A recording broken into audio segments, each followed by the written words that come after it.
Con mucha alegría recibimos como cada semana a nuestro querido amigo, el doctor en filosofía, investigador, docente, historiador, escritor, ex embajador ante la Santa Sede, pone la mañana en camino, Mario Cayota. Buen día y bienvenido, Mario. Buen día.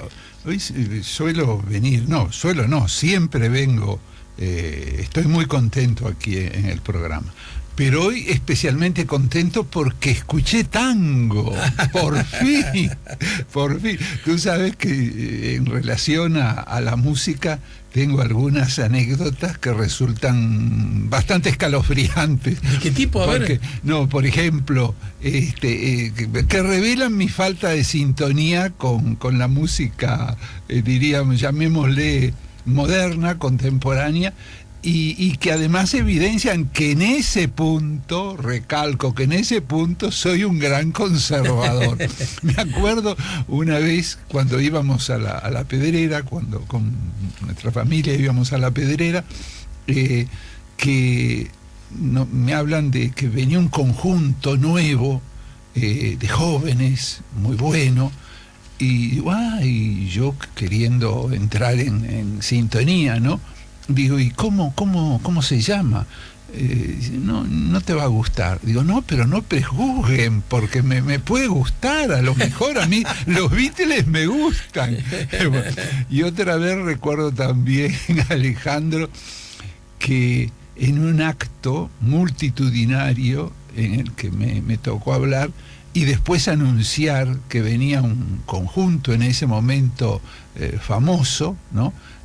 A acompañar, a intervenir en definitiva en este acto, lo anuncio como Los Riñones, con un gran desconcierto de la gente, cuando en realidad eran, ¿te acordás? Que yo creo que ya no existe, los estómagos. Los estómagos, sí. Yo los anuncié como Los Riñones. ¿Pero en dónde? Sí. ¿En qué lugar hiciste como...? En un acto, en mis épocas de militancia política, en un acto muy...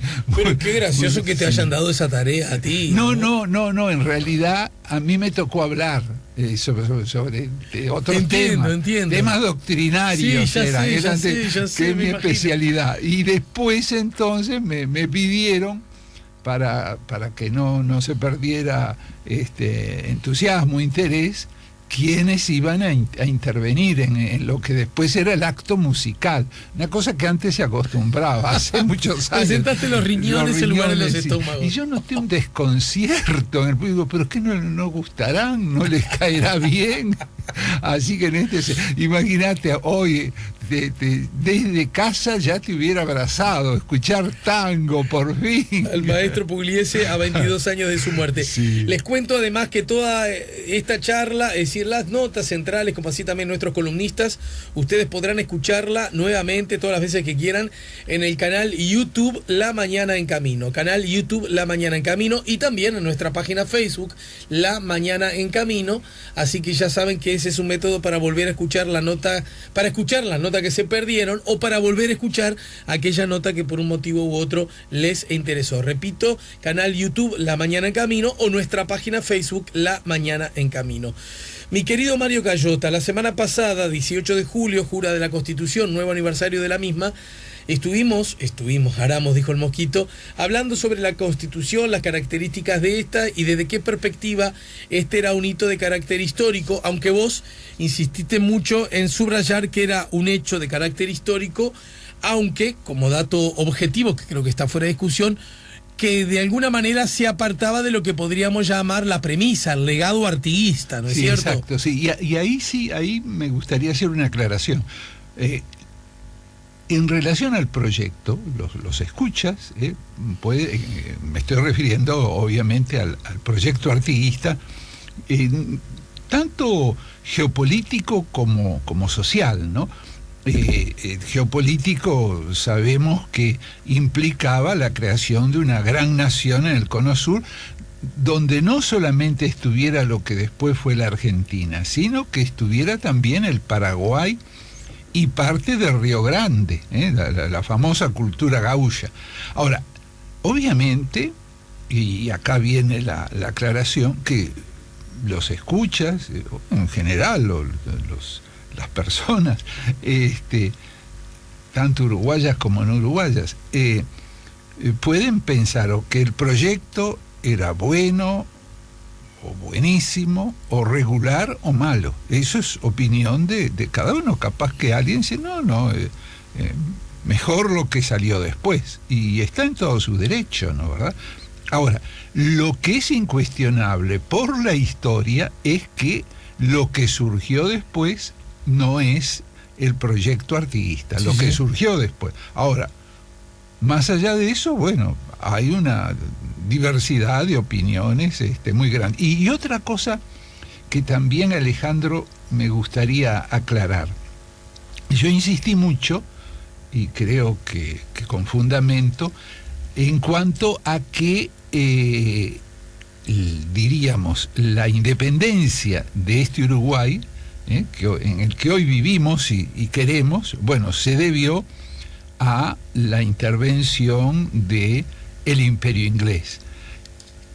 Yo acá quiero subrayar que es la decisiva intervención, pero yo soy partidario de la multicausalidad de los fenómenos, de manera que yo no creo que se haya debido exclusivamente a la intervención de los ingleses. Ahí intervinieron también otras muchas causas, desde la rivalidad entre el Imperio del Brasil y las llamadas, en ese momento mal llamadas Provincias Unidas del Río de la Plata, porque ya de provincias autónomas poco quedaba. Bueno, la rivalidad de estas dos, en realidad, potencias, ¿no?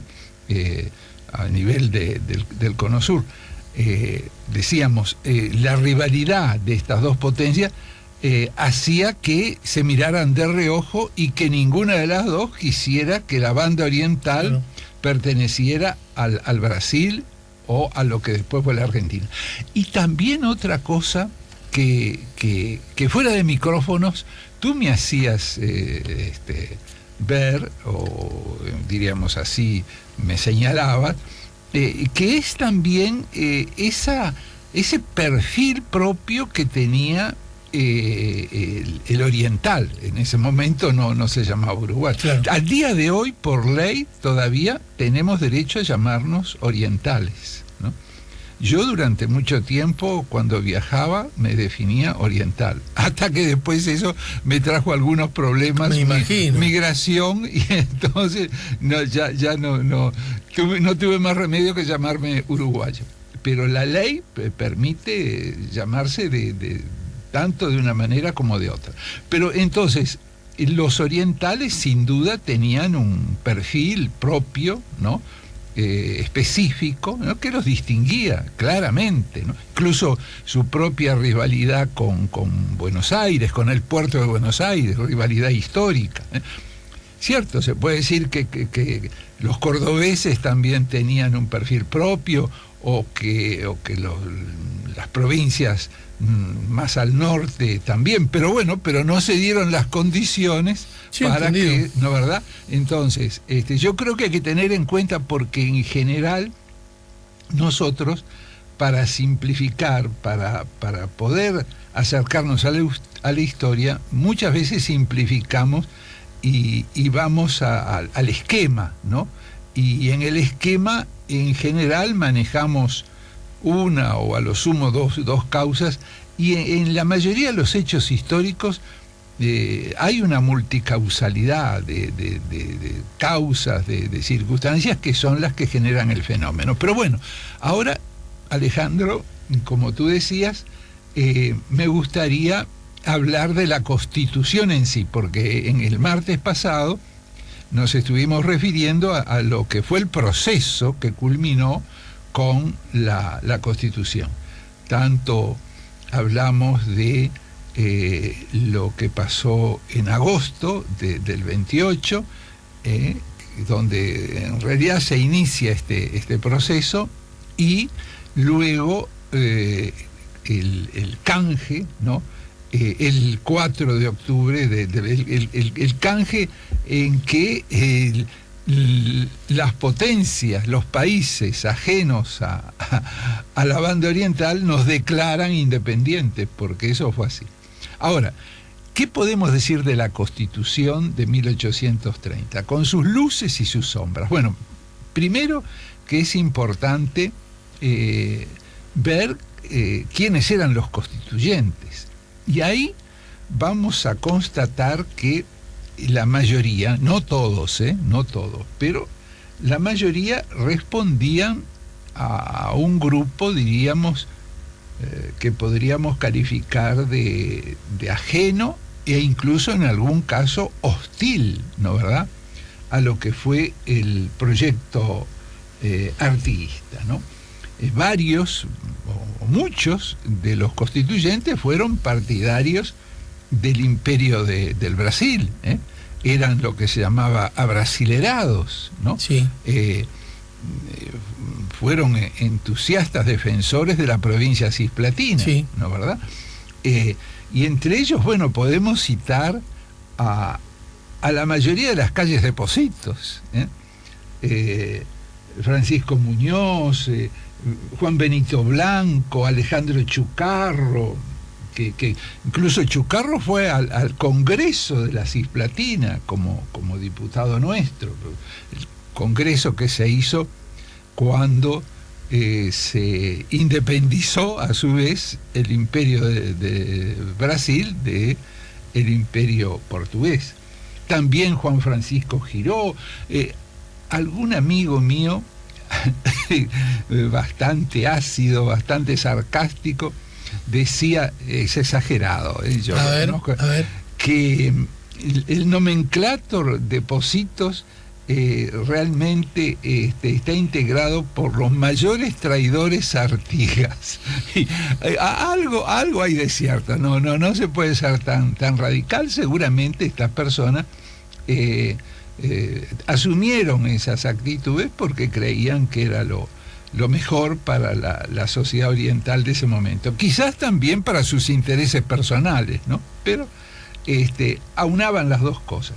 Me olvidaba de decir también, no quiero que nadie me lo recrimine, por lo que después voy también a decir que entre estos personajes que no eran afectos a Artigas estaba Lorenzo Justiniano Pérez,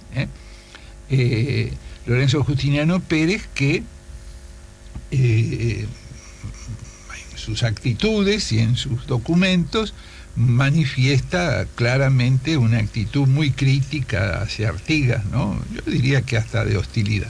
Y eso lo sé además muy bien porque era pariente mío, así que lo sé muy bien. ¿Cómo pariente tuyo? Sí, era pariente mío, era un tío tatarabuelo, sí. Sí. Y en la familia hay de todo, hay de todo. Bueno, también tenía alguna... Como no es mérito personal, la genealogía no tiene nada que ver con la calidad y la posible virtud de la persona. Ni a favor ni en contra. Ni a favor ni en contra. Pero también digo en mi descargo que tenía algunos otros prohombres ilustres que eran proartiguistas. Pero que tiene calle, la plazoleta incluso ahí en el Gaucho se llama Lorenzo Justiniano Pérez. Y una calle honra su memoria. Bueno, era, y repito, no solo por los documentos, sino por tradiciones familiares, que además me transmitían, por ejemplo, mi padre, que era así un gran admirador de Artigas, bueno, me lo ubicaban a otro tío tatarabuelo, ¿no? En esa plaza. Bueno, ahora, junto con estos, por ejemplo, ahora la cosa se complica, sí, porque junto con estos, por ejemplo, estaba Santiago Vázquez, que Santiago Vázquez, para el nomenclátor llanos de Montevideo, del Uruguay, es una figura muy ilustre, hay que reconocer que es un hombre inteligente, culto. Bueno, Santiago Vázquez combatió contra Artigas. No que fue hostil, no, combatió, era enemigo, y tan enemigo que hasta conspiró para asesinarlo, para lo que vulgarmente se dice sacarlo del medio, ¿no? Bueno, y ese hombre va a tener una actuación descollante en la constituyente que termina redactando, la constitución que se va a aprobar en el 30. Junto con él, por ejemplo, está Plácido Yauri, ¿no? Plácido era el filósofo, ¿no? Que hacía honor a su nombre, por un hombre muy sereno, muy respetuoso, y que fue uno de los, no sé si llamarlo filósofo, pero uno de los hombres que ocupó la cátedra de filosofía en la universidad y que ejerció un magisterio prolongado, muy, muy respetado por todos, porque él mismo era un hombre muy respetuoso de todas las filosofías e ideologías. Pero yo me estaba refiriendo a José Yauri, el de la calle también, un hombre totalmente ajeno a nuestras luchas por la independencia, por el federalismo. Él era también un gran abogado, sí, un gran jurista, pero él recién va a llegar a la banda oriental con la cisplatina, muy significativo. Mientras tanto, él va a permanecer totalmente ajeno. Y es un hombre inspirado, se inspira en la doctrina liberal más radical, ¿no? Liberal no en el sentido de amplia, ¿no? Es decir, cuando uso esta palabra, la estoy usando en un sentido filosófico preciso, ¿no? Además va a identificarse mucho con el pensamiento unitario argentino, al punto de que él se va a jactar, ¿no?, de que prácticamente la Constitución uruguaya de 1830, que nos rigió hasta 1919, está calcada o inspirada, por lo menos en la Constitución unitaria de 1826, que se aprobó a regañadientes por muchos federales, en lo que después va a ser la Argentina, ¿no? Ahora, o sea que la nuestra está a imagen y semejanza. A imagen y semejanza, sí. Y por eso es una constitución claramente liberal, con sus cosas buenas, atención, con sus cosas buenas, porque, por ejemplo, se aparta de lo que podían ser soluciones monárquicas que existían. Pensemos que en el Congreso de Tucumán no se pudo... el Congreso no pudo pronunciarse sobre la forma de gobierno. No se dice ahí que el gobierno sea republicano, porque había muchos de los llamémosle constituyentes, que preferían la monarquía. Ajá. Sí, allá en 1816, cuando se dice que se, diríamos, si se declara, entre comillas, la independencia de la Argentina, de las Provincias Unidas, allí no se puede definir cuál va a ser la forma de gobierno, porque no hay mayoría entonces se prefiere que no haya pronunciamiento sobre eso. Pero aquí la Constitución nuestra se pronuncia claramente por un sistema republicano y asegura, por ejemplo, típico del liberalismo, y que es importante, ¿no?, los derechos y garantías individuales. Se consagra la libertad de imprenta, que es cierto, a los pobres poco les importaba, ¿no?, porque solo podían ejercer la burguesía, los ricos, pero es un principio que no hay que despreciar. También con referencia a los procesos judiciales, se establecen una serie de garantías. Ninguna persona puede ser penadas ni confinadas, sin forma sin tener un proceso, Uh-huh. y después una sentencia, ¿no? Son cosas importantes. También se habla allí del derecho de propiedad en un sentido muy liberal, ¿no? Esa concepción liberal del derecho de propiedad intocable, ¿no? Que no tienen otra filosofía, y no me estoy refiriendo a las que propician el colectivismo. Hay otras filosofías que reconocen el derecho de propiedad, pero dicen, no, pero no es un derecho absoluto, es un derecho subordinado al bien común, ¿eh? No, son filosofías que hoy no se conocen mucho, ¿no? Pero que no diríamos así, como el dicho, que no debe de aplicarse. En la noche todos los gatos son pardos. No todos los que están a favor del derecho de propiedad lo conciben como los liberales, ¿eh? No.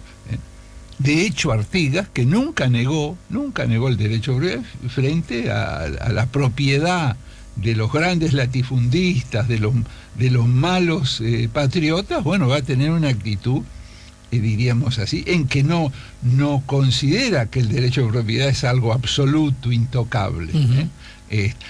En nuestra Constitución,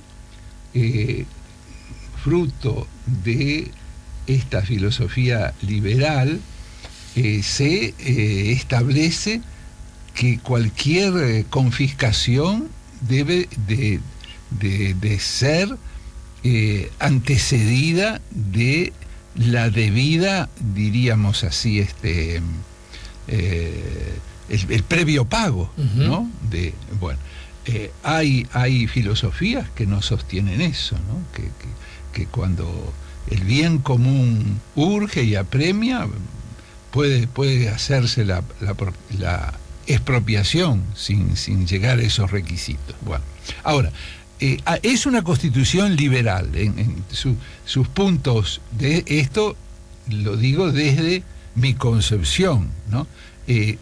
Digo, desde los puntos buenos que ya tiene, como también de los puntos que para mí, recalco, Alejandro, no son tan buenos. ¿Y cuáles son esos? Ahí está.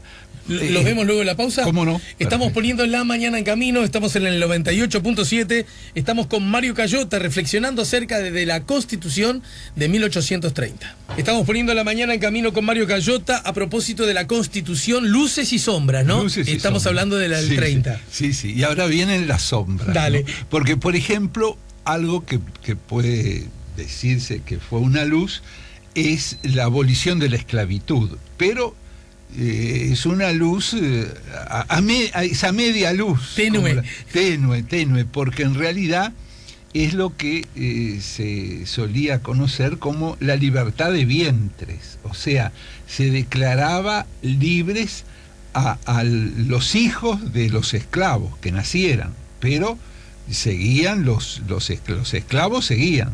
Uh-huh. O sea, es una situación muy significativa, e incluso hay documentos que nos prueban que más allá de esta teórica libertad, hecha la ley, hecha la trampa. Hubo un comercio importante de, como se decía en la época, de negros, ¿no? De afrodescendientes ahora. Hubo un comercio importante de negros después de aprobada la Constitución. Por ejemplo, contingentes importantes de 300 esclavos negros, 150 esclavos, y traídos en algún caso por algún constituyente, ¿no? Que esto le significaba un pingüe negocio, ¿no? Bueno, así que podemos hablar de las luces, de la penumbra, de las luces en penumbras, como en este caso, y ahora de las sombras. Bueno, yo creo que una de las principales sombras, y ya se ha señalado, es que las normas constitucionales apuntan a una sociedad excluyente. Porque, por ejemplo, los peones a sueldo, los trabajadores, los analfabetos, sí, no podían votar. Ahí es cierto que algún grupo minoritario de constituyentes habló contra esta medida y se logró no que se cambiara la norma, pero una fórmula un tanto transancionada que permitía de alguna manera, porque, por ejemplo, el padre Lázaro Gadea va a decir, bueno, pero la población uruguaya está constituida en su mayoría por analfabetos que han sido los que en definitiva hicieron la patria, ¿no? Entonces excluimos a esta. Uh-huh. Pero la tendencia era esa. También los requisitos para llegar a ser gobernante, por ejemplo, un diputado, ¿no?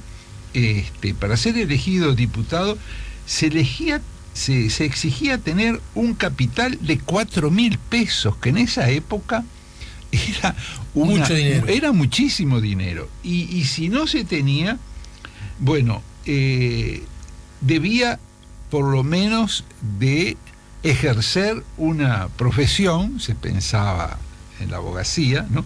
O un empleo equivalente, lo cual eran muy pocos los orientales que podían realmente tener ese... Y esas observaciones negativas, que obviamente a todas luces lucen como tales, ¿tienen que ver con que particularmente era una característica de esta Constitución o era lo que por algún modo, lo que en algún modo también podríamos decirlo así, era lo que se usaba en la época? Es decir, sí.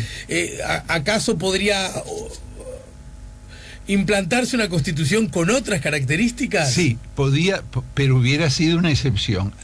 Y no es una afirmación infundada. Si el artiguismo hubiera hecho una Constitución, no lo hubiera hecho, se hubiera apartado de esta Constitución que responde a las fórmulas que se llamaban censitarias.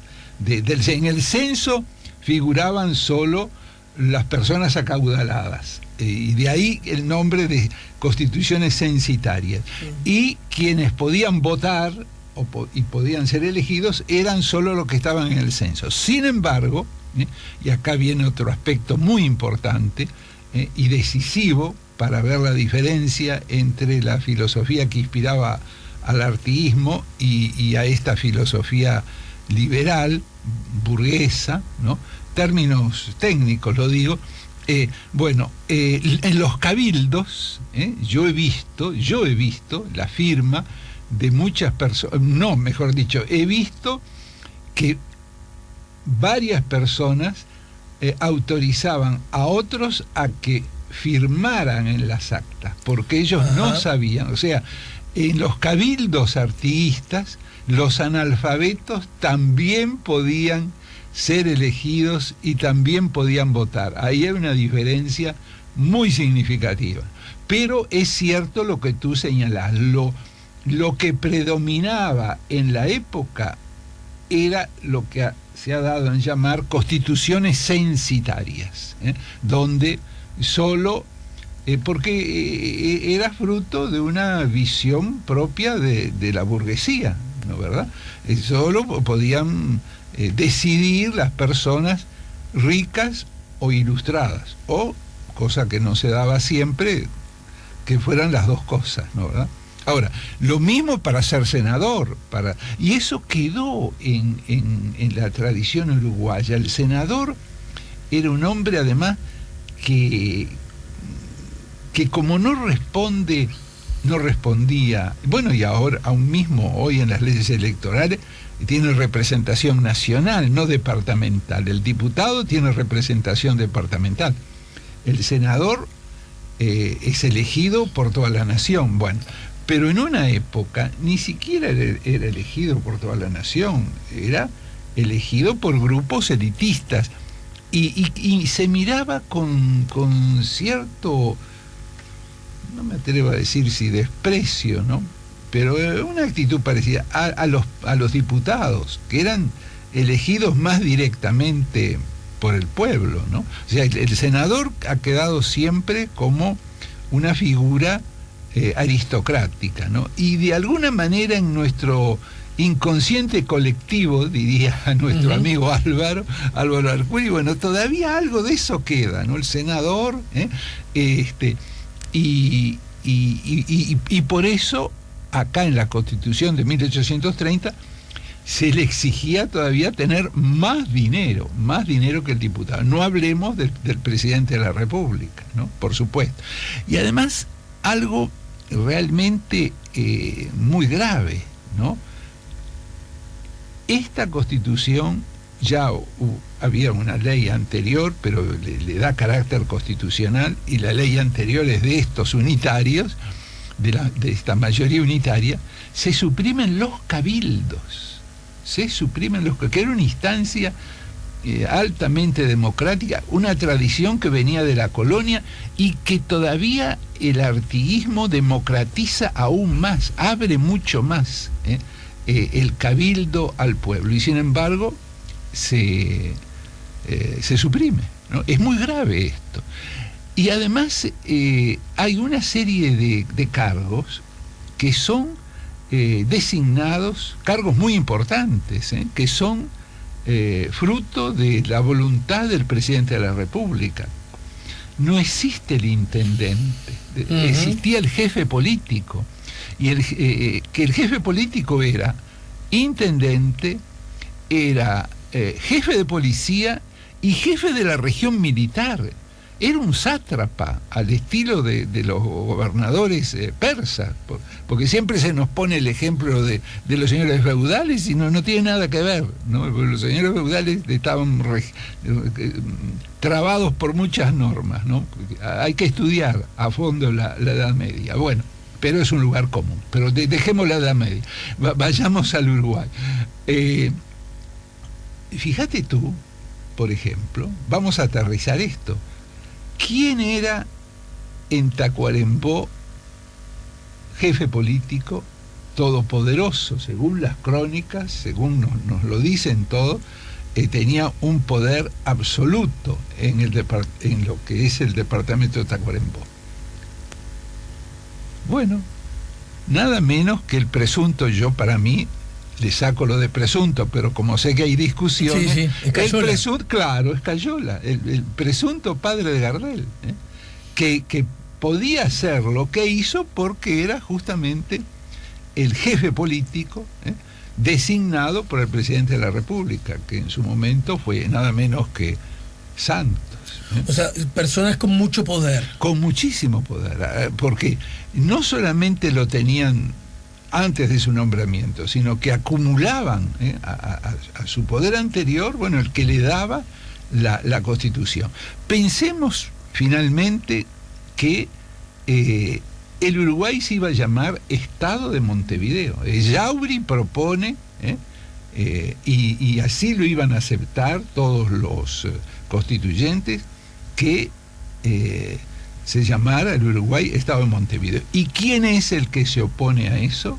Bueno, el franciscano Gadea. Yo sé que algunos escuchan, ya salió el cura acá y Mario Cayot. Bueno, no es así, porque yo, cuando un sacerdote no me gusta, también lo digo. Recuerdo, y ahora estoy caricaturizando, porque no fue tan así. Sí. Recuerdo cuando yo hice críticas muy grandes a Larrañaga, y tú te sentiste en la obligación, y perfecto, ¿no?, de defenderlo. Defendiste a Larrañaga. Bueno, Mario, pero no es tan así, porque también Larrañaga tiene sus méritos. Bueno, pero para mí es una figura que como historiador no debería usar esta palabra, porque los afectos no deben de contar, ¿no? Pero que me resulta sumamente antipática, ¿no? Y está hasta en el almanaque, ¿no? Y el pobre Monterroso, ¿no?, que es una figura extraordinaria, a la que yo le dediqué un libro, ¿no?, que puedo decirlo porque está agotado, ¿no? Puede ser que en alguna librería de viejo esté, bueno. Monterroso es una figura extraordinaria. Decir Monterroso es decir Artigas. Bueno, Monterroso tiene allá una callejuela por Peñarol, y en cambio con el nombre de Larrañaga está inundado el Uruguay, hasta una universidad, ¿no?, tiene el nombre de Larrañaga. Así que no es porque sea sacerdote que yo defiendo a Gadea, que justamente era primo, además de Monterroso, porque Gadea era pariente de Artigas. Cuando dicen que Artigas, fugitivo, se va a los 15 años, que era un díscolo, no, todo eso son ficciones. Artigas se va a trabajar a la estancia ¿de quién? De los Gadea, allá por Soriano, ¿no?, que eran sus parientes, ¿eh? El jovencito se va a abrirse camino, bueno, a los Gadea. Y entonces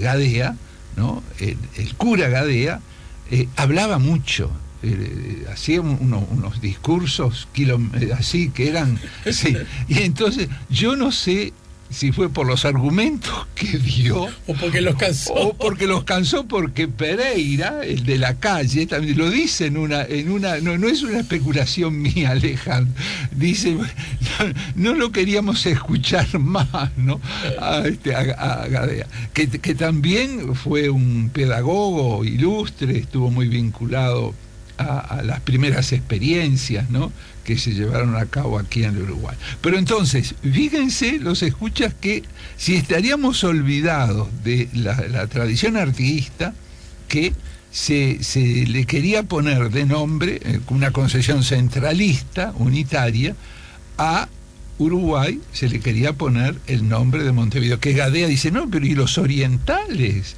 Toda nuestra tradición, pongámosle República Oriental del Uruguay. El nombre se lo pone este cura. No Larrañaga. Nos quedan 10, 15, Sí. 20 segundos a lo sumo. Sí. ¿Qué dirías en el final para cerrar el día de hoy? Bueno, que yo creo que es muy importante conocer la historia, ¿no?